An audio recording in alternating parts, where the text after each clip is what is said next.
أعوذ بالله السميع العليم من الشيطان الرجيم من همزه ونفخه ونفثه بسم الله الرحمن الرحيم.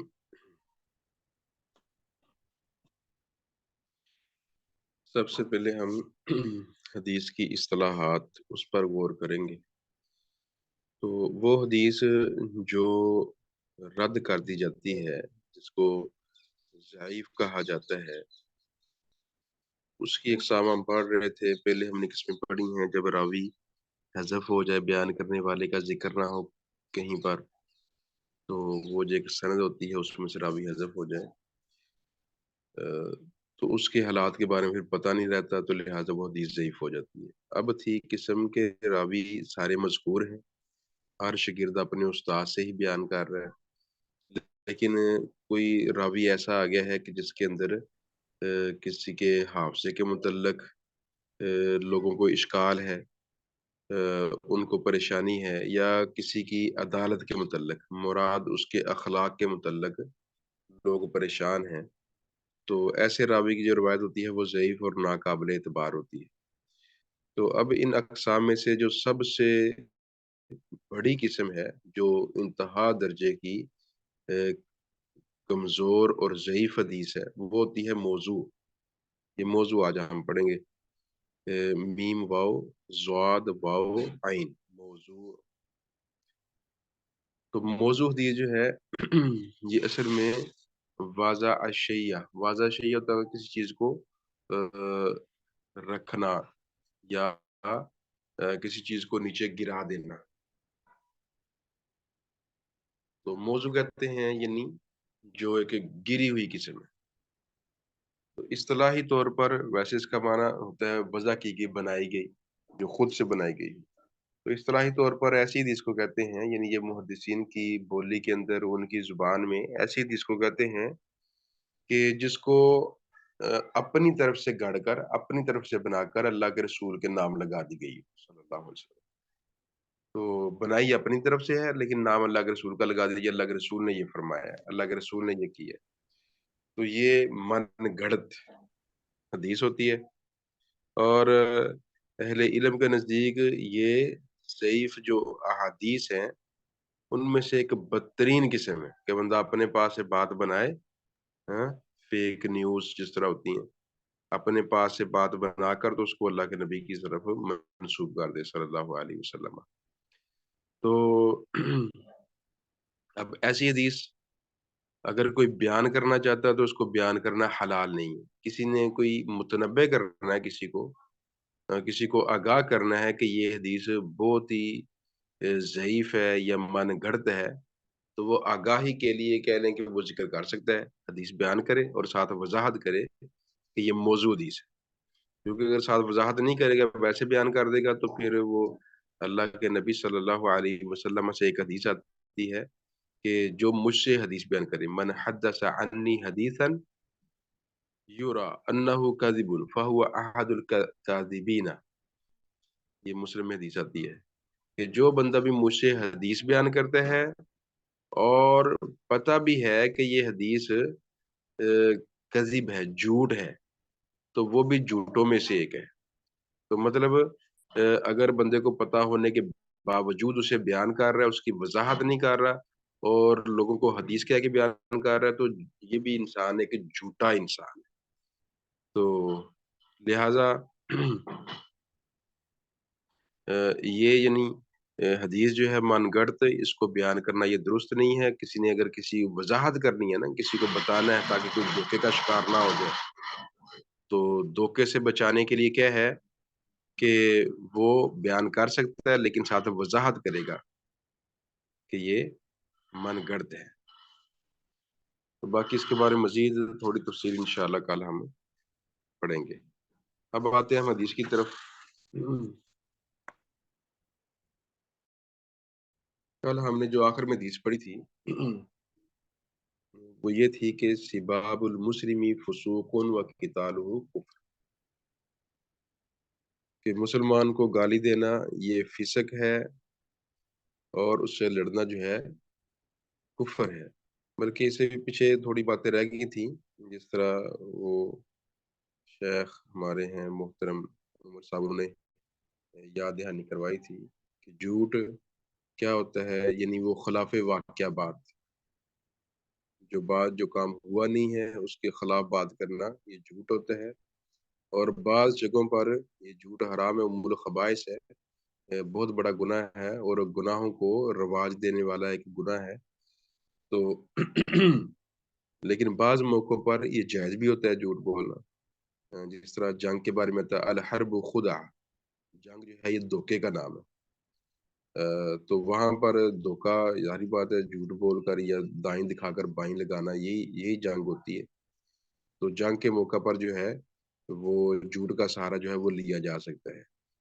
البتہ یہ ہے کہ وہاں پر بھی اگر کوئی بندہ گول مول سی بات کر لے، تو وہ بہتر ہے، یعنی جتنا بچے اتنا بہتر ہے۔ وہ حدیث میں آتا ہے کہ اللہ کے نبی صلی اللہ علیہ وسلم جب نکلے ہوئے تھے صحابہ کو ساتھ لے کر، یہ جنگ بدر کا واقعہ غالباً، تو راستے کے اندر وہ ایک آدمی سے ملاقات ہوئی، تو اس سے معلومات لینے لگے، اللہ کے نبی بھی تھے، تو معلومات لینے لگے۔ وہ کہنے لگا جی پہلے آپ بتاؤ آپ کون، کہاں ہم بتاتے ہیں تم بتاؤ۔ کہا جی وہ مدینہ کا لشکر اس دن نکلا ہے، تو اگر میری معلومات صحیح ہیں تو اس وقت وہ یہاں پر ہوگا۔ مکہ کا اس دن نکلا ہے، اگر میری معلومات صحیح ہیں تو اس وقت وہ یہاں پر ہوگا۔ تو اس نے یعنی بالکل وہ صحیح جگہ بتائی، بندہ ماہر تھا۔ تو اس نے پوچھا جی آپ کہاں سے ہو، آپ کون ہو؟ تو اللہ کے نبی کہنے لگے جی ہم پانی سے ہیں، ہم پانی سے ہیں۔ تو پانی کا لفظ جو ہے یہ یعنی عرب کے اندر ظاہری بات ہے، پانی کی کمی ہوتی تھی، جہاں پر پانی نظر آتا وہاں پر قومیں آ کر آباد ہو جاتی، جس طرح یہ مکہ کے اندر بھی بنو جرہم آ کر آباد ہوئے تھے، تو انہوں نے یعنی حضرت ہاجرہ جو ہے وہ تھی وہاں پر، یا اسماعیل علیہ الصلوۃ والسلام تھے، تو ان کو جب وہاں پر پانی دریافت ہوا، وہ پرندہ نظر آیا جو پانی پر ہوتا ہے، تو وہ وہاں پر آ گئے، تو پانی دے کر وہیں پر پڑاؤ کر لیا۔ اب وہ بھی اکیلی تھی ہاجرہ، تو انہوں نے کہا جی ٹھیک ہے یہاں پر پڑاؤ، ان سے اجازت دی، تو کہنے لگی ٹھیک ہے پڑاؤ کرو یہاں پر، میں اکیلی ہوں تو انس مل جائے گا۔ تو اب یہ یعنی پانی پانی جو ہے وہ جو علاقوں کے نام ہوتے ہیں، مثلا بدر ہے تو بدر کا کنواں تھا وہاں پر، تو وہ پانی کے چشمے ہوتے، کنویں ہوتے، تو اسی کے نام پر علاقوں کے نام پڑ جاتے۔ تو اب اس لیے وہ کہنے لگے ہم پانی سے ہیں، تو وہ بندہ سمجھا شاید کسی خاص علاقے کا خاص پانی کا ذکر کر رہے ہیں کہ فلانا جو گھاٹ ہے ہم اس علاقے کے رہنے والے، فلانا جو کنواں ہے اس علاقے کے رہنے والے۔ لیکن آپ کی مراد کچھ اور تھی کہ ہم ہر انسان پانی سے پیدا ہوا ہے۔ ہوں، تو یہ آپ کی مراد تھی، تو وہ مراد کوئی اور سمجھ لے اور ہماری مراد کچھ اور ہو۔ تو یہ جس طرح ابراہیم علیہ السلام تھے، اب انہوں نے بھی بادشاہ سے کہا تھا جب وہ مسئلہ بنا ہے، وہ مصر کے اندر سے ان کا گزر ہوا ہے، تو وہاں پر بادشاہ کو پتہ لگا جی ایک آدمی آیا، اس کے ساتھ بڑی خوبصورت عورت ہے، تو وہ جابر قسم کا آدمی تھا، تو اس نے بھی جب بلایا ان کو، تو ابراہیم علیہ السلام نے وہاں پر بھی کہہ دیا جی میں اس کا بھائی ہوں۔ تو اب بھائی کس اعتبار سے کہا، باہر آ کے بتایا بھی کہ سارا اسلامی اعتبار سے ہم بہن بھائی ہیں، ہاں تو دنیا میں تم مسلمان ہو عورت ہو، میں مسلمان مرد ہوں اور ہم ہی مسلمان ہیں، تو اسلامی رشتہ جو ہے ہمارا بہن بھائی والا ہے۔ تو اگرچہ ویسے ہم آپس میں میاں بیوی ہیں، لیکن اسلامی اعتبار سے دیکھا جائے تو یہ نہیں، وہ اسلامی اعتبار سے دیکھا جائے تو وہ بہن بھائی۔ تو وہ یعنی یہاں پر یہ معلوم ہوتا ہے کہ یہاں پر بھی جہاں پر انسان پھنسا ہوا ہے اور جہاں پر جان جانے کا خدشہ ہے، جس طرح کل اشارہ بھی کیا تھا کہ کوئی جان جا رہی ہے، تو وہاں پر جھوٹ کا سہارا لیا جا سکتا ہے۔ تو لیکن وہاں پر بھی ہمارے جو انبیاء تھے، تو جو ہمارے لیے اسوہ نمونہ، انہوں نے کوئی ایسی گول سی بات کر دی، تو بہرحال یہ کر لے تو بہت بہتر ہے، ورنہ براہ راست بھی بولے تو اس کی گنجائش ہے، جائز ہے۔ اور یعنی گھر بسانا جو ہے، اب یہ گھر جو ہے یہ بنیادی اکائی ہے، گھر بنیادی اکائی ہے، اگر یہ ٹوٹ جائے تو کہہ لیں شیطان کا کام آسان ہو جاتا ہے، کہ جب تک یعنی آج کل سب سے زیادہ ریشو جو ہے وہ طلاق کی ہے، تو یعنی کہہ لیں کہ یہ جو تعلیم عام کی جا رہی ہے، تو مردوں کی تعلیم، خواتین کی تعلیم، تو اس تعلیم کے اندر وہ تربیت کا وہ عنصر نہیں جو ہونا چاہیے، تو اگر تعلیم کے ساتھ تربیت بھی ہو پھر تو کیا بات ہے، لیکن تربیت کا وہ عنصر نظر نہیں آتا، اس وجہ سے برداشت کم ہو گئی ہے، اور ہوس بڑھ گئی ہے مال کی، دولت کی اور عزت کی، تو جس کی بنا پر وہ برداشت کم ہے تو فوری گھر توڑنے کی کوشش کی جاتی ہے۔ حالانکہ یہ گھر کا توڑنا جو ہے یہ شیطان کو سب سے زیادہ راضی کرنے والا ہے۔ شیطان کہتے ہیں پانی پر اپنا تخت بچھاتا ہے اور وہاں سے اپنے چیلے بھیجتا ہے، یہ حدیث ہے اللہ کے نبی کی۔ تو وہ ان کو پھر واپس بلا کر ان سے رپورٹ دیتا ہے، ہاں جی کیا کارنامہ سر انجام دے کر آئے۔ تو ان میں سے جو شیطان کہتا ہے جی میں گھر توڑ کے میں میاں بیوی کے پیچھے لگا رہا تھا کہ میں نے ان میں طلاق کروا دی، تو اس کو شیطان پھر اٹھ کے ملتا ہے اور اس کو خصوصی شاباش دیتا ہے کہ تو صحیح کارنامہ سر انجام دے کے آیا۔ تو یہ گھروں کا ٹوٹنا جو ہے نا یہ شیطان کے کام کو بہت آسان کر دیتا ہے۔ تو میاں بیوی کی باہم چپ کلش جو ہے تو یہ ان کے کاموں کو آسان کر دیتی ہے۔ یہ ہمارا زندگی کا نظام ہے کہ ہم دیکھتے ہیں کہ زندگی کا نظام ایسے ہی چلتا ہے۔ ایک باس ہوتا ہے، باقی سارے ورکر ہوتے ہیں۔ اگر وہ سب کہے جی نہیں ہم برابری کے قائل ہیں، ہم سب دفتر میں بیٹھیں گے، کوئی کام نہیں کرے گا تو پھر نظام بگڑ جائے گا۔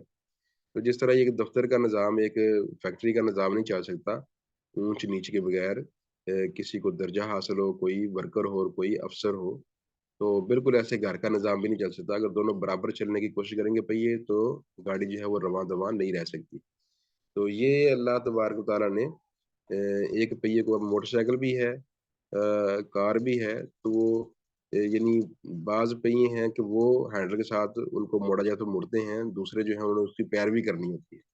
اگر وہ سارے ہی کہیں جی ہم نے ہینڈل کے ساتھ ہی وہ مڑنا ہے دائیں بائیں، یا اپنی مرضی پر وہ مڑنا شروع کر دیں تو گاڑی تباہ ہو جائے گی۔ ایک پہیہ دائیں مڑ جائے، ایک بائیں مڑ جائے تو گاڑی وہاں پر تباہ ہونی ہے، چلنی تو نہیں ہے۔ تو بہرحال یہ ہے کہ ایک مڑے گا تو دوسرے کو اس کی پیروی کرنی پڑے گی۔ تو اب یہ اسلام کا جو متوازن مذہب ہے اس کے اندر یہی ہے کہ مرد جو ہے اس کو درجہ دیے ہے، لِلرِّجَالِ دَرَجَہ، قرآن میں بھی آتا ہے کہ مردوں کو اللہ نے درجہ دی ہے۔ تو وہ درجہ کس وجہ سے ملا ہے کہ ساری ذمہ داری انہیں نبھانی۔ بیوی اگرچہ مالدار بھی ہے، صاحب ثروت بھی ہے، تو پھر بھی مرد پر ذمہ داری ڈالی گئی ہے کہ وہ اس پر خرچ کرے گا، اس کے لباس، اس کے کھانے کا بندوبست کرے گا، بچوں کا سارا انتظام اس کے ذمہ ہے، بچوں کا، گھر-بار کا، بیوی کا سارا خرچہ اس کے ذمہ ہے۔ تو بیوی کے ذمہ کوئی خرچہ نہیں ہے۔ بیوی اگر مالدار بھی ہے، اگر وہ کرے گی تو وہ صدقہ کر رہی ہے۔ شوہر پر خرچ کرے، بچوں پر خرچ کرے تو وہ صدقہ ہے، کیونکہ اس کا حق نہیں بنتا تھا۔ اب جب ذمہ داری ساری مرد پر ڈالے گی تو اس کو ایک درجہ بھی دے دیا گیا ہے۔ تو اب یہ ہے کہ عورت نے ملکہ کی طرح گھر میں راج کرنا ہے، تو شوہر نے باہر مارے مارے پھرنا اور کام کاج کرنا ہے۔ تو اس وجہ سے وہ چونکہ مارا مارا پھرتا کام کاج کرتا ہے، اس کو پھر تھوڑا اضافی پروٹوکول دے دیا گیا ہے۔ تو بہرحال یہ اس طرح نظام چلے تو یہ بہتر رہتا ہے، لیکن اب اگر نظام میں تھوڑا بگاڑ رہا ہے اور وہاں پر جھوٹ کا سہارا لینا پڑ رہا ہے تو ٹھیک ہے، جائز ہے، جھوٹ کا سہارا جو ہے وہ لیا جا سکتا ہے یہاں پر بھی۔ تو یعنی گھر کو جوڑنے کے لیے، اب اس کے بارے میں بھی یعنی حدیث میں آتا ہے کہ گھر کو توڑنے سے بچانے کے لیے، شیطان کے کام کو مشکل کرنے کے لیے، تو ایسے ہی یعنی جھوٹ کا سہارا لیا جا سکتا ہے۔ تو یہ یعنی چند امور ہیں کہ جہاں پر انسان جو ہے وہ بہت بڑی-بڑی قباحتیں ہیں، تو یہاں پر کوئی ذاتی مفاد حاصل نہیں کر رہا یا کوئی خرابی پیدا کرنے کی کوشش نہیں کر رہا، تو یہاں پر صرف اسلام کی آبیاری ہے اور نظام کار کو صحیح کرنا مقصد ہے۔ تو وہاں پر اگر اس غلط بیانی کا سہارا لے لیا جائے، تو اس طرح بیوی جو ہے وہ دیکھیں کہ مرد حضرات غلط روش اختیار کر رہے ہیں، تو اگر ان کو تعریف کرنی پڑتی ہے، جھوٹی بھی کرنی پڑتی ہے، کر لیں، کوئی مسئلے والی بات نہیں۔ اس طرح شوہر ہیں تو وہ عورت اگر دیکھے کہ اس کے مزاج میں بگاڑ آ رہا ہے تو وہ بھی کہہ لیں کہ اس کی تعریف میں تھوڑا مبالغہ کر لے، جس حد تک وہ نہیں ہو سکتی اس حد تک لے جائے تعریف، تو ٹھیک ہے، گھر بچانے کے لیے ایسے امور کا سہارا لیا جا سکتا ہے، ایسے کام جائز ہو سکتے ہیں۔ تو ورنہ بلا وجہ نہیں، ذاتی مفاد کے لیے یا کسی کو نقصان پہنچانے کے لیے اگر یہ کام کیا جا رہا ہے تو پھر یہ حرام ہے، ام الخبائث ہے اور سب سے بڑا گناہ ہے۔ اس ایک گناہ سے پھر آگے گناہوں کا جال جو ہے وہ بچھ جاتا ہے اور انسان اس میں الجھ جاتا ہے۔ تو یہ حدیث جو آج کل ہم نے پڑھی تھی ان میں سے آخری حدیث یہ تھی، اس کی مکمل تشریح نہیں ہو سکی تھی۔ کہ مسلمان کو گالی دینا، یہ سبہ جو ہے نا، سبہ یہ انسان کی پیٹھ کو بھی بولا جاتا ہے۔ تو گالی کے اندر عموماً اس کی طرف اشارہ ہوتا تھا، اور آج کل بھی گالیاں ہم سنتے ہیں کہ جو بندہ انتہائی قبیح گالی دے تو وہ ایسی چیزوں کا ہی، یعنی شرمگاہوں کا ذکر کرتا ہے، ایسی چیزوں کا ذکر کرتا ہے۔ تو اس لیے اس کا نام ہی سباب پڑ گیا، برا بھلا کہنا۔ سباب یعنی سباب یہ کبھی گالی ہو، گندی گالی ہو، وہ بھی سباب ہے۔ ویسے کسی کی یعنی مذمت کی جائے، برا بھلا کہا جائے، تو اسے بھی سباب ہی بولا جاتا ہے، یہ بھی سباب ہوتا ہے۔ کسی کو ویسے ہی برا بھلا کہہ دیا تو یہ بھی سباب میں آتا ہے۔ تو بہرحال یہ فسق ہے، اللہ کی نافرمانی ہے، اللہ کہتے ہیں کہ یہ کام نہیں کرنا۔ تو جو انسان یہ کام کرتا ہے گویا وہ رب کی نافرمانی کر رہا ہے، اس لیے یہ فسق کہلاتا ہے۔ فسق کا معنی ہوتا ہے نافرمانی۔ تو اب اس سے لڑائی کرنا یہ کفر ہے۔ اب کفر کا معنی یہ نہیں ہے کہ بندہ کافر ہو جاتا ہے، مطلب یہ امام بخاری ہیں رحمۃ اللہ علیہ، انہوں نے بخاری کے اندر یہ حدیث بیان کی ہے، کہ جس کے اندر وہ احادیث کے یہ ایک لائے ہیں، اور انہوں نے اصل میں جو بخاری لکھی گئی ہے نا، اس دور کے اندر جتنے بڑے بڑے فتن تھے، امام بخاری رحمہ اللہ نے سب کا کہہ لیں کہ کلا کما کر دی، سب کا رد کر دیا، سب کے منہ بند کر دیے۔ تو یہاں پر اس دور کے اندر بھی ایک فتنہ تھا کہ جو بندہ کسی بڑے گناہ کا ارتکاب کر لیتا، وہ کہتے یہ کافر ہے، اس کی گردن اتار دو۔ تو یہ تھا، اس لیے امام بخاری رحمہ اللہ وہاں پر حدیث کے عنوان قائم کرتے ہیں، عنوان کے اندر ہی ایسے لوگوں کا منہ بند کر دیتے ہیں، اور پھر نیچے دلیلیں ہوتی ہیں قرآن کی آیات اور اللہ کے نبی کی احادیث۔ تو اب وہاں پر امام بخاری باب قائم کرتے ہیں، باب کفر دون کفر، کہ بعض کفر جو ہیں وہ دوسرے کفر سے چھوٹے ہوتے ہیں، یعنی اس پر لفظ کفر بولا جاتا ہے، لیکن وہ جو انسان کو کافر بنا دے تو وہ والا کفر نہیں ہوتا، یا یہ آپ کہہ سکتے ہیں کہ وہ کام کفریے ہیں لیکن انسان بہرحال اس سے کافر نہیں ہوتا، جب تک وہ اپنے عقیدے پر قائم ہے، کلمے کا اقراری ہے، نماز پڑھ رہا ہے، زکوٰۃ دے رہا ہے، یہی ظاہری امور ہیں جن کے بارے میں اللہ کے نبی نے فرمایا جب تک یہ انجام دیے جا رہے ہیں تب تک بندہ مومن ہے، اس کی جان بھی محفوظ ہے، اس کا مال بھی محفوظ ہے۔ تو اب یہ یعنی گالی دینا اور پھر ساتھ کبیرہ گناہ کے ارتکاب کرنا، گالی دینا، یہ یعنی فسق ہے۔ تو یہ جس طرح آپ کو بتایا تھا کہ دو ایک نے گالی دی ہے، دوسرے نے جواب دیا ہے، تو دونوں کا گناہ وہ پہل کرنے والے کو ہی ہوتا ہے۔ تو اس طرح بد زبانی کرنا یہ بھی کہتے ہیں شیطان کا کام آسان کرتا ہے، تو اس طرح لڑائی کرنا جو ہے یہ کفر ہے۔ تو لیکن کفر کے باوجود بندہ رہتا مومن ہی ہے، کام اس نے کفریہ کیا ہے، کافر والا کام کیا ہے، لیکن ہے وہ مومن ہی، ہے صاحب ایمان ہی۔